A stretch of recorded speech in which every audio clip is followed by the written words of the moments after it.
Hi, I'm Amy. And I'm Kirsty. And this is our podcast covering the highs, lows and realities of parenting a child with neurodiversity. Each week we'll be sharing updates from our lives and hearing from a variety of guests about their advice and experiences. This is Love Needs No Words. Hello and welcome to this week's episode of Love Needs No Words. They're the UK's leading charity for autistic people and their families. Since 1962, they've been providing support, guidance and advice, and their website was one of the first places that Kirsty and I went to when we got the boys' diagnosis. Sharon McDaid is the specialist lead for the charity, working with families every day, and has kindly come on the podcast to talk to us about her story and what the charity has to offer. Sharon, welcome. Thank you very much. I'm really excited to talk with you today and just share my kind of own professional and personal experiences of autism and just share some information that will be helpful to your listeners. Thank you. Sharon, the Autistic Society, it's such an important charity and there is so much helpful information on the website.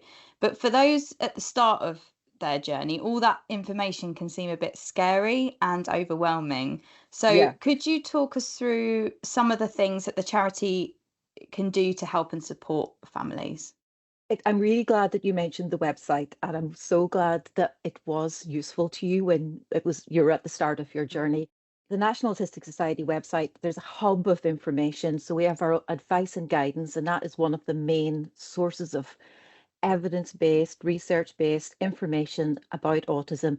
It's based on the latest research, but it's also based on the experiences of autistic people and family members.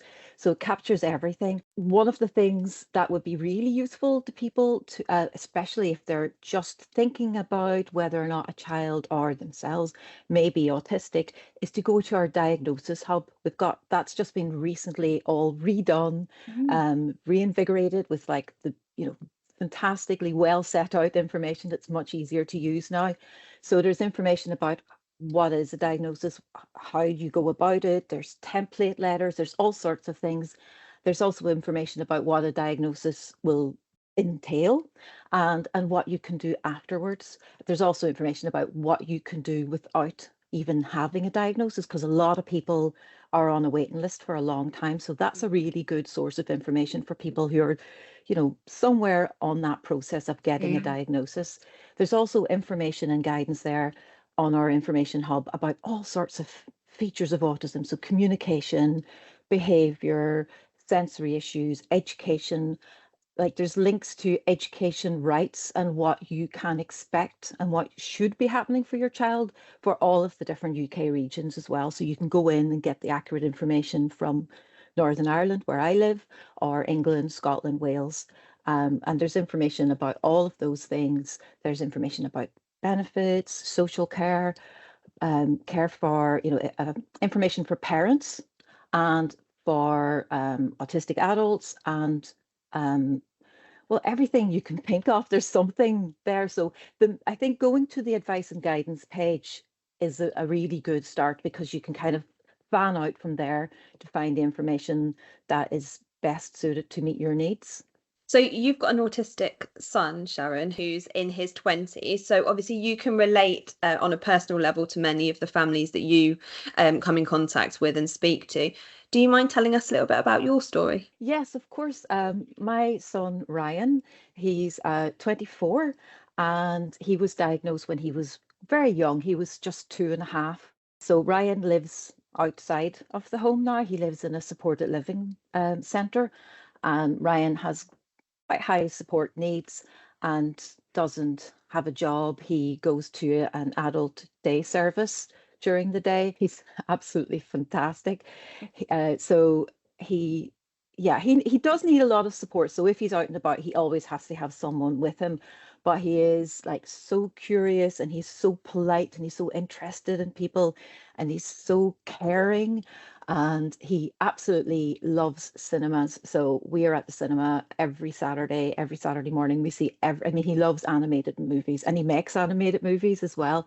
So all of the cinemas around about Belfast know us because we're there every Saturday, and he's up asking questions and talking to the staff. And they're Oh, all fantastic. They give him so much time and they let him go around and take photographs of the empty screens because he documents all of the screens. He was really excited today. He was messaging me to tell me that one of the screens in one of his favorite cinemas is being updated. He messaged them on Instagram to say, I noticed that Screen 9 has not had any showings in the past few days or the past few weeks. What's happening to Screen 9? And they messaged him back saying it's undergoing a refurbishment. So he's like, he likes to keep on top That's of all of these amazing. things. Yeah, those passions bring joy though. Like you can yeah, just see Yeah. in your face. yeah. It's joy, but his love of cinema was just transformative for him because he learnt so much about the world through watching movies. And, it's another way in which traditional parenting wisdom would have you say that screen time is not a good thing for Yeah. children. Screen time is essential. He adores movies.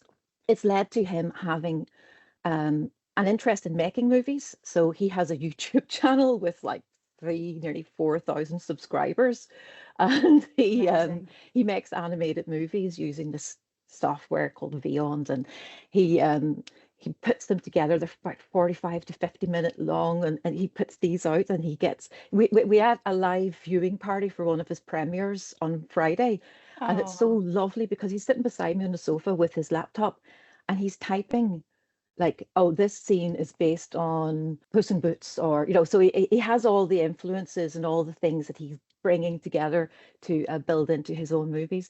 But it just keeps him learning and busy and active and engaged, and it helps him to have a social life. He's connected with these people in America and Brazil and different places. He has all these friends, and this is a child who, when he was a child, he didn't really speak until he was 5, 6, and now he's like typing like very, very well.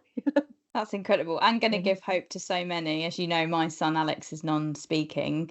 Did Yeah. you ever think he would get to this point? Because you must have been in my shoes where you'd give anything to hear them speak. And now look at him. It's amazing. People who have only known him for a few years, that I used to wonder what his voice is like, and they laugh because he's so talkative. He just, he Oh, has so much to say for himself. But yeah, I did. I used to wonder, is he ever going to be able to communicate with speech? He was always able to communicate with one way or another, as I'm hmm sure your son can Yeah. as well. And he did use picture cards, and he would bring my hand and put it on top of things, and there was a lot of gesturing, and but he started to say single words, and then he started to put words together a bit more descriptive and want this, and it built up and built up. It really helped. Again, this is his watching movies with the subtitles on really helped him to just develop his language. And watching the like he started off when he was much younger. It was TV shows and things like Thomas the Tank Engine. He is one of those autistic boys who loves Thomas the Tank Engine, and so he would watch that with the subtitles on, and he would even look up information about Thomas the Tank Engine on our home computer. I'd be typing things for him, and he would look at the pictures, and so it all built up together. His watching things, reading things, saying words. It just came in time. It's so good to hear from someone who gets it about the whole screen time thing, because Yeah, actually it opens up their world in many ways. It can help them regulate. There's so many different things that it yeah, can provide for those children. But yeah, definitely one of those things. I think for parents, it's like super judged on. You feel very aware of it, but actually, yeah, I think you kind of can gauge they need it for whatever reason, whether it's to learn how to communicate, or yeah, to just expand their world, or regulate themselves. Yeah, it's great. I think it'll be really helpful for people to hear that. yeah, and definitely it's really helpful because for Ryan, what really helped him was when he watched things or listened to something on the screen, it was identical each time. So it Mm. gave him more of a chance to really understand. I think at that stage, I didn't really know about some of the ways that I could improve my communication to give him more of an opportunity to hear me. I was probably saying more than I needed to. I was probably speaking too quickly. I probably was rephrasing things when I didn't think he understood it. Now all the things I know that don't work in his best interests. Whereas these lovely people in the TV, they said things exactly the same way every time. And I was like, why is he playing the same video over and over and over? He was listening. He was trying to figure it out. He was learning. It was really important for him to do that. Mm. You mentioned about the things that you felt you could have done differently. Is there information on the website, on the charity's website, about tips for communicating with your Yes. children? Because I often think, so my son is speaking, but often I think, he's not listening to me. Why is he not listening to me? He's just not listening. And we end up in this kind of battle. And I'm thinking, maybe I'm saying it in the wrong way, or maybe I'm phrasing it in the wrong way, or and so that would be really helpful. There's top tips for communication that is one of the things. There are some really great pages on communication. So there's also some information about using pictures and using social stories and using kind of images and things like that to help aid communication, using alternative and augmented communication means, and also just how to maybe change your communication a little bit as well, so that you're making it a little bit easier for an autistic child who's at the beginning of that kind of communication journey to hear what you're saying. It's brilliant. How do you think support has changed now compared to when your son was diagnosed? In some ways, it's got harder for parents, and in other ways, it's got a lot better. We definitely have a much better understanding of autism now than we did when my son was diagnosed. We are much more aware and accepting of neurodiversity and the variety of humanity, and in terms of neurology, as well as all the other ways in which people come in different shapes and sizes. And so we having that better understanding, and we also have learned a lot from autistic people who have shared their experiences. The research has started to focus more on how to improve the lives of autistic people, how people and families can live well with autism. When my son was diagnosed, the research seemed to really focus on avoiding autism. It was really, quite horrible. He was diagnosed at the middle of the MMR hype and about vaccines. So there was a lot of really damaging and harmful tropes about autism. So there's much more of an understanding and acceptance. But I think people have to work harder now to get the education that their children need. There's also seems to be a much longer waiting list for people to have a neurodevelopmental assessment, so that they can find out, what is actually happening with themselves or their children. So there are definitely things that are more difficult.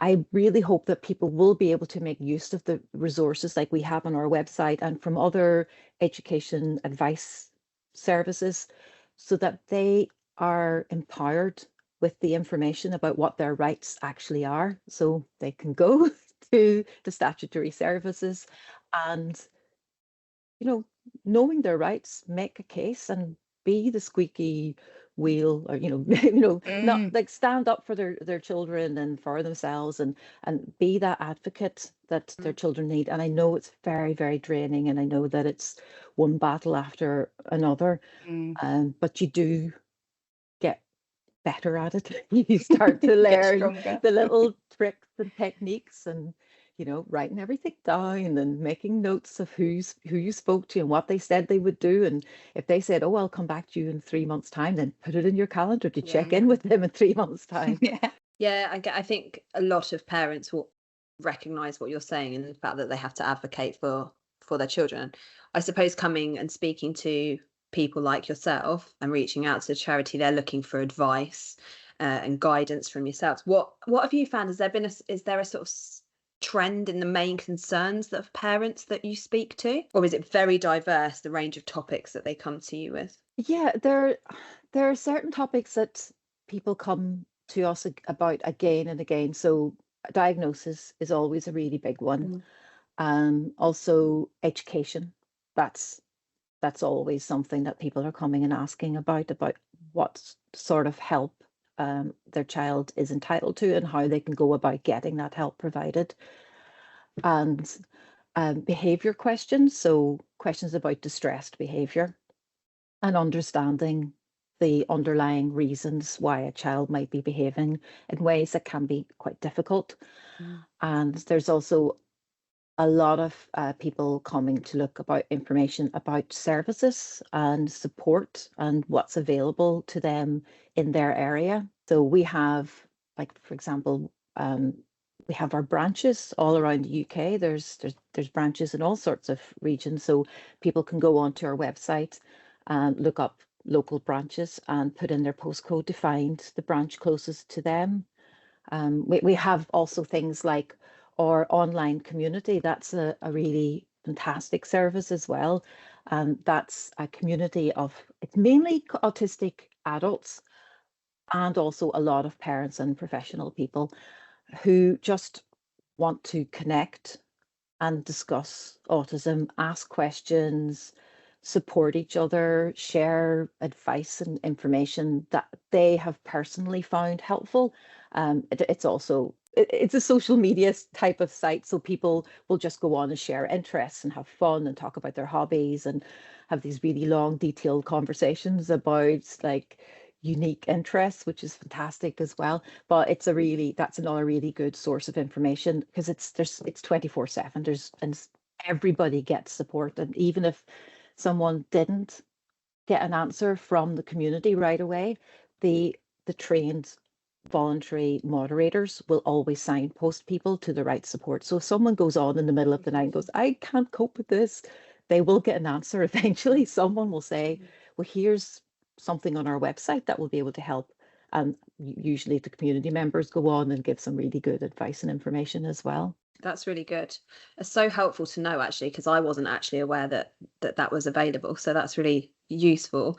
And I guess it's twofold, isn't it? Because it's helping people in their hour of need, which we all have at points where we just think, I need to reach out to somebody. But it's also providing a forum for people to be able to connect, and that's really important. One of the reasons why Amy and I did this podcast in the first place was so that people didn't feel like they were the only person. And even though we do this, sometimes I feel like the only person in the world. So that that's peer really helpful. support is so valuable. Yeah, absolutely. Yeah. What's it like for you, Sharon, sort of being able to give back after, after your journey that you've been through and still going through? Oh, I mean, when I saw a job coming up with the National Autistic Society almost 9 years ago, that's how long I'm with the organization, I was doing a job that I loved, and I just thought I have to go for this. This is just the job for me. Like when my son was diagnosed, I was supported by the National Autistic Society all those years ago. Like one of the first things that I did was the early bird program, which the National Autistic Society still runs. So you can still find early bird programs around the UK. It's brilliant. It will have changed massively since what I did because our information and knowledge is so much better now. But it's still it's aimed at supporting people of the parents of young children. So that was where I got some of those tips about communication and some of that insight into the reasons for distressed behaviors. That was some of the first places where I got a sort of autism positive approach. So that is one of the things that, knowing that I'd always been a member of the National Autistic Society. I had been volunteering as well for the National Autistic Society for a few years. And so, yeah, being able to join as a staff member and like have all those years of talking to parents, talking to autistic adults, and hopefully, giving positive and useful advice and information. Yeah, it's been fantastic. Absolutely. I mean, I did the early bird program. I know there's a bit of a waiting list for it now, but the Yeah. first thing they said to all of us in the room was, just so you all know, this wasn't your fault. And I remember just Right. being like, oh, like trying not to cry, looking around, and there were so many of us, and she put a box of tissues on each table because she knew She all knew. of us, yeah, we were all at the start of our journey. We were Yeah. all Yeah. feeling like it was our fault. And it was just such a brilliant way to start because it just gave us all that reassurance that it was nothing we had done. Yeah, it's Yeah, brilliant. yeah, it's awful that there's still that, like, I'm Yeah. so sad to hear that there's still mothers in particular are feeling that they maybe did something wrong. I mean, I think when my child was diagnosed, there still was a lot of mother blame going Mm. around, but yeah. On that note, the charity have recently created a parent-to-parent emotional support helpline. Can you tell us a bit about that? And you're also looking for volunteers, aren't you? So, yeah, how do people sign up? Yeah, well, the parent-to-parent emotional support helpline has been going for years, but we had to actually take it offline for a little while because we just staffing issues and you know, yeah, we weren't able to keep going with the service going at the high standards that we obviously want to ensure that people are receiving. And so we had to like redo the whole parent-to-parent emotional support helpline. And so that is now in existence. And that is, I mean, I think it's a brilliant service. One of our volunteers recently got Volunteer of the Year at the Helpline's Partnership Award. So Wow. yeah, Angela, Amazing. brilliant for Angela. Well done, And Angela. Well done, Angela. yes, so yeah, so the phone calls are made to parents who go onto our website and leave their details on our web inquiry form by trained peer supporters. So all of the people making the phone calls are volunteers who are themselves parents of autistic children or autistic adults. So they're parents of people of all ages. So some of them have children in their 30s and some of them have young children. I don't think at the minute we have any parents of teenage girls or any dads. So we're particularly keen for Oh, dads to sign up Mm. as well. Because of course there's going to be some times where a dad would prefer to speak to another dad. If you go onto our website, I also can share with yourselves the link so you can share that with people. Yeah, I'd be please. really delighted. So it is quite an involved role because you obviously have to go through all of our very in-depth training, about autism to have that standard of knowledge that we expect from the National Autistic Society. And, so volunteers will be able to provide that service from their own homes, calling up people to talk to them about it's to talk to parents about what they are going through, how it is all affecting them. So our volunteers are asking parents, how are you? So it's not an advice and information service so much as that kind of listening ear. Support They're, system.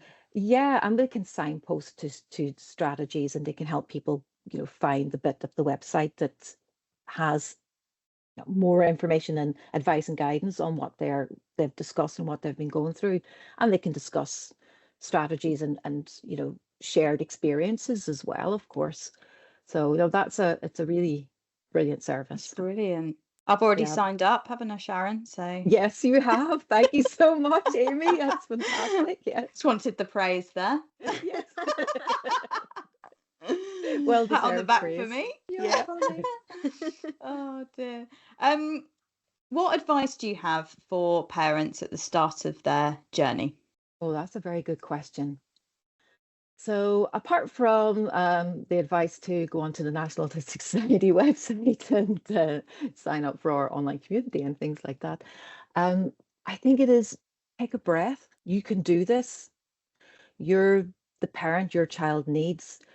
You will know more about what your child needs than any other person. I always talk to parents and say, I can give you information about autism and I can send you resources and links to the different bits of our website, that cover what we've discussed. But I don't know your child. You do. You're the expert on your child. So just have that faith in your ability to be a parent. And that doesn't mean that you're always going to get it right because who does? Um, Try not to feel bad about not what you didn't know earlier, because so many parents, especially if their children are diagnosed a little bit later, maybe in their teens or even older, they think, oh, I should have done this differently and I should have done that differently. You were doing the best you could with the information you had at the time. So it's just trying to develop an autistic friendly way of parenting, working out what your child needs, what your family needs, not following the crowd and not keeping up with trends and what other people's expectations. I also recommend developing a very strong force field to just not let the stares and the tuts of other people get to you. Just ignore them. They are not important people. Yeah, I would have had some people shake their head and reproachfully at myself and my son when we were just going about like living our lives, but he has as much right to be out and about in the world as any other person. And if he's stimming and twirling and, you know, making lovely little noises or narrating his day, like that's fine. He's not doing anything harmful. And even if he was having a, you know, like even if he was in a situation where we've maybe stayed out too long and he got distressed and he had a meltdown, he still has that right to be out there. Like the world is difficult for autistic people. We live in a world that's optimized for non-autistic people, so it is more difficult. Like there are a lot of barriers that autistic people are dealing with. So yeah, we do our best to try and understand those barriers, understand our children's needs, and get the support we can from the different people in our lives, the different organizations like NAS and other organizations, and from listening to podcasts like yours, which so much brilliant information in your podcast. Like I'm definitely going to be sending people your way also, and just get that good information that will help you to be able to build up your own understanding and knowledge so that you can be the parent your child needs. Sharon, you are so empowering. You are empowering. Yeah. Thank you so much. It's brilliant. This is just on a very final last note. I was proud of myself today, and I want to take a tiny moment to recognize that, because the message that you just gave about not letting the tuts and being aware of, you know, other people, you know, of the judgment and stuff. My son had a meltdown the entire way from school all the way home. He was being very loud, very vocal, and I stayed calm, and I didn't at one point think, what's everyone thinking about me? I was just very much focusing on him. That's the first time that that's ever happened. And I think that's because of these messages that we keep hearing from people like yourself, Sharon, who've been in that situation, who have all the experience because you've been through it and you've grown the thick skin. If you know, so it helps, and it's important. So these messages need to be heard by people, I think. Well done to you. Thank you. Well done, Kirst. That's amazing. Just a moment. It's not been an easy day, but you know, that was a small win.